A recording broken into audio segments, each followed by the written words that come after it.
वर्षा के दिन थे। छल छल करती नदी बह रही थी। एक यात्री साबरमती आश्रम देखने आया था। आश्रम देखने के बाद वह सीढ़ियां उतरकर नदी तट पर आया। नदी को श्रद्धा से प्रणाम करके उसके जल को अंजलि में लिया और ध्यान मग्न हो गया। उसे लगा जैसे नदी उससे कुछ कह रही है। यात्री, मैं तुम्हारे भक्ति भाव से प्रसन्न हूँ।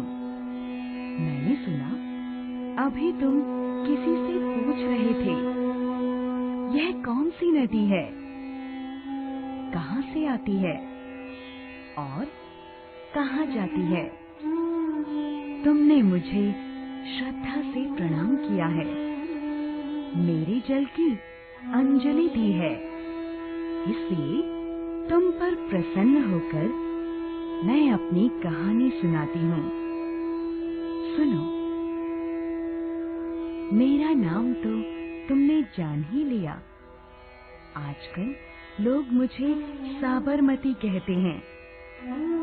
कुछ वर्षों पहले बनारस के एक पंडित जी आश्रम के लोगों से कह रहे थे, यह नदी सदा भटकती रही है, इसीलिए इसका नाम साबरमती पड़ा है। मुझे उनकी बात पर हंसी आई। मैं भटकती रहती हूँ तो और नदियाँ क्या घर में बैठी रहती हैं? उनकी बात पर तुम विश्वास मत करना। मेरा नाम साबरमती नहीं, साबरमती है। इधर की लोक भाषा में साबर या सांबर हरिण को कहते हैं। मेरे तट पर साबर खूब पाए जाते हैं, इसीलिए तो लोग मुझे साबरमती कहते हैं। तट पर पाए जाने वाले पशुओं के आधार पर नदियों के नाम रखने की प्रथा पुरानी है। जैसे गाय से गोदावरी और गोमती तथा बाघ से बाघमती इत्यादि। अब सुनो मेरे अवतरण की कहानी। एक बार गुजरात में भयंकर अकाल पड़ा। तालाबों और कुओं में एक बूंद भी पानी नहीं रहा। पेड़ पौधे जलकर राख हो गए।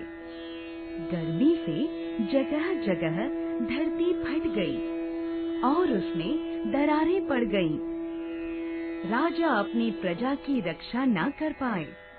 पशु पक्षी और मनुष्य मरने लगे। ऐसे समय में कश्यप मुनि दौड़े दौड़े भगवान शंकर के पास गए। उन्होंने हाथ जोड़कर प्रार्थना की, हे देवाधिदेव, अपने जटाजूट से गंगा का थोड़ा जल अरावली पर्वत के उस पार भी टपका दीजिए। कश्यप बड़े पुण्यात्मा थे। उनकी प्रार्थना स्वीकार करके भगवान शंकर ने गंगा की एक धारा अरावली पहाड़ के उस पार भी बहा दी, जिससे मेरा जन्म हुआ। गुजरात में नदियों की कमी नहीं है। यहाँ नर्मदा, ताप्ती, मही जैसी नदियाँ भी हैं। सच पूछो तो गुजरात इनका मार्ग है, घर नहीं। रही मेरी बात, सो मैं तो जैसे गुजरात के लिए ही बनी हूँ। अरावली से निकलकर जब तक समुद्र में गिरती हूँ, तब तक मैं गुजरात का ही हित चिंतन करती रहती हूँ। मेरे तट पर कश्यप, वशिष्ठ, वामदेव, गौतम, गांगेय तथा दधीचि ने तपस्या की है। दधीचि के त्याग की कथा सबको पता है। वह देखो आश्रम के सामने दूसरे तट पर, जहाँ चंद्रभागा मुझसे मिलती है, दधीचि आश्रम है।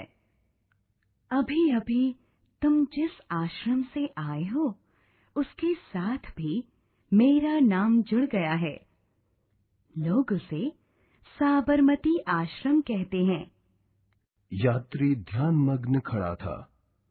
अभी न जाने कब तक वह यूं ही खड़ा रहता, किंतु यात्रियों के एक नए दल के समूहगान ने उसका ध्यान भंग कर दिया।